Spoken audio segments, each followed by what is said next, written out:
Hi everyone, it's Jerry. January 11th, 1886 was when Game 1 of the first World Chess Championship match was played between Johannes Zukertort, playing on the white end in this one, and Wilhelm Steinitz. Steinitz went on to win this match, 10 wins to 5 wins. They didn't count the draws for this match, by the way. It was a first to win 10 games and you're the champion. Is this something we should be doing nowadays, not counting the draws? I think there'd be many votes yes to that. Anyhow, I think it'd be interesting for us to observe how the game was played over 130 years ago. Let's see. Zukertort opening with d4, Steinitz replying with d5. We have a Slav defense with e3 now. This gives us some indication of the type of opening to be played, a pretty quiet beginning, non-confrontational. And we actually don't see our first capture until move 16, and that capture is actually a sacrifice. Bishop f5, deploying the bishop outside of the pawn chain, minor pieces coming out. a3 is not designed to prevent a pin, but rather to expand on the queen side with c5 and then b4. This is not a good idea. We know this now. To release the tension in the center, to release this pressure against d5 is not a good idea. This gives black an easier time playing e5. This is rock solid on d5. This is a perfect defender, so the e-pawn is no longer needed. He's free to move, and he should. After b4, e5 hits. Now, what will he do from e5? It's to be determined. Maybe a push, maybe a capture, maybe he keeps white guessing for just a little bit more. Bishop e2, knight to f6. They played a total of 20 games in this match, by the way, and they jumped around just a little bit throughout the states. The first 5 games, so this game and the next 4 games, were played in New York City, and then the next 4 after that were played in St. Louis, and the remaining 11 games were played in New Orleans. Anyhow, continuing, we have bishop b2. e4 it is, so a locked center. Black has space on the king side, white has space on the queen side. Each will play where they have space. Knight d2, h5 is supporting a knight g4 move. This is negated with h3, and it's important white does this. So ignoring a knight hop into g4 with, let's say, queen c2, preparing to queenside castle. Well, now once he's there, he can't be dislodged so easily with h3 now, because there's a queen h4 move. There's a pin, there's pressure on f2. h3 it is. There will be no knight g4. Now, I believe this is going to be the only pop quiz I throw your way. What does Steinitz do in this position? What is Steinitz's idea from this position? If you'd like to, go ahead, pause the video. What does black do next? Okay, well, in the game, knight to f8. This isn't a moment to say, well, we should castle. In fact, neither player, it's an interesting note, in the first game of the first World Chess Championship, right?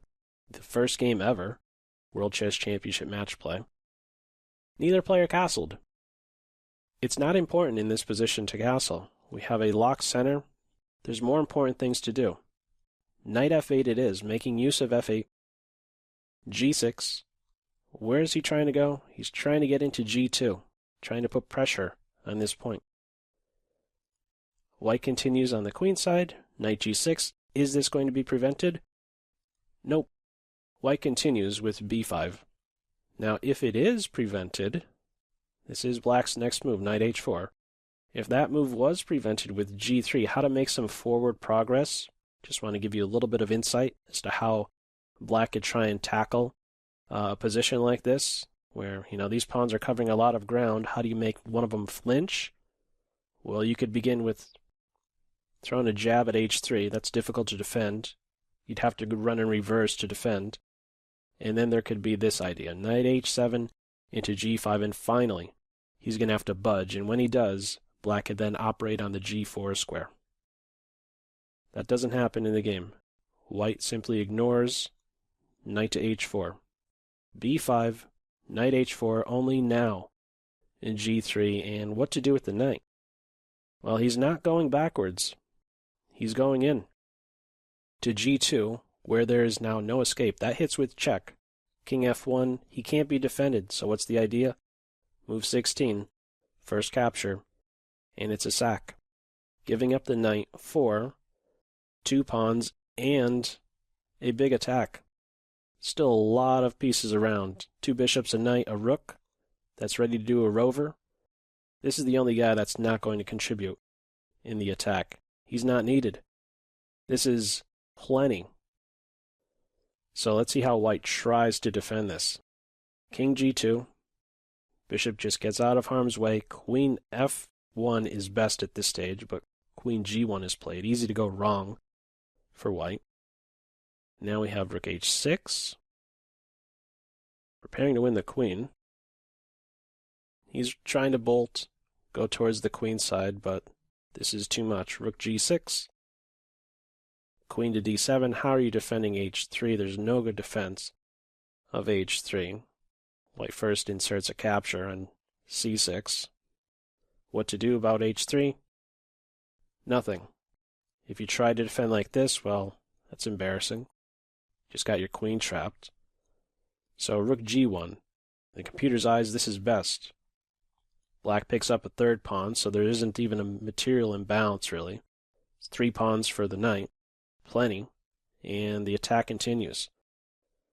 King e1. Knight g4. He's taken out. Knight to e2, looking at the f4 square. Queen sneaks over. Knight f4. One little punch at the rook.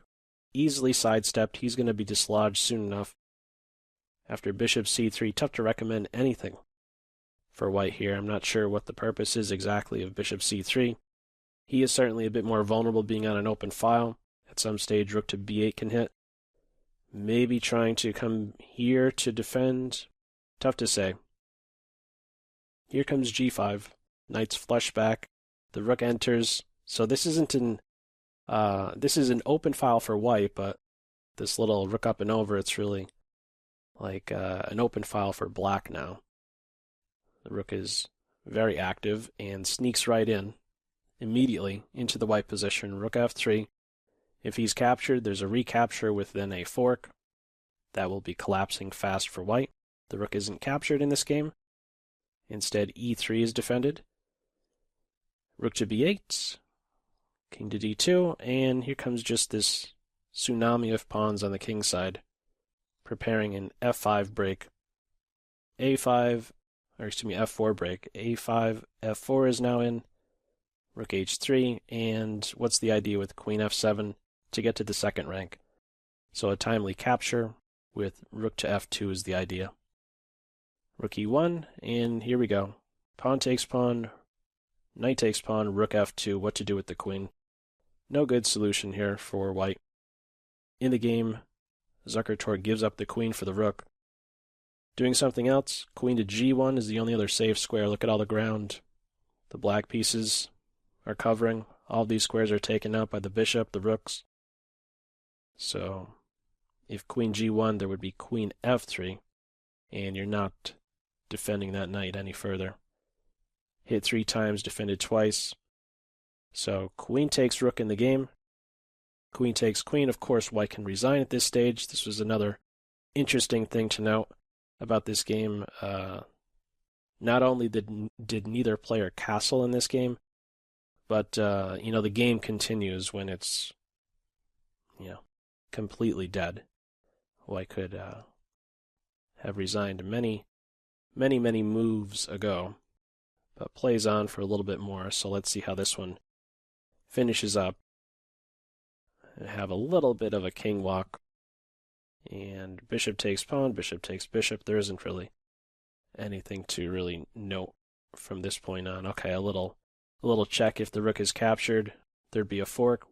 Black could actually allow something like this and still be winning, but a simple block at this stage, move 46, and white has had enough at this point.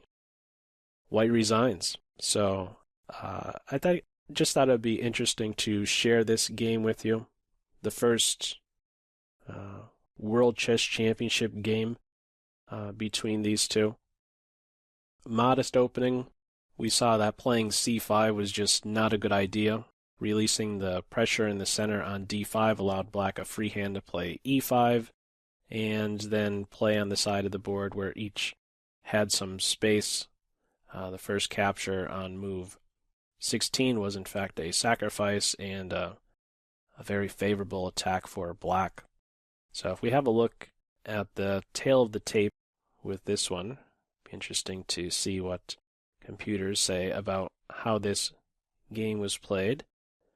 Zukertort with 8 inaccuracies, 6 mistakes, 2 blunders, an average centi-pawn loss of 56.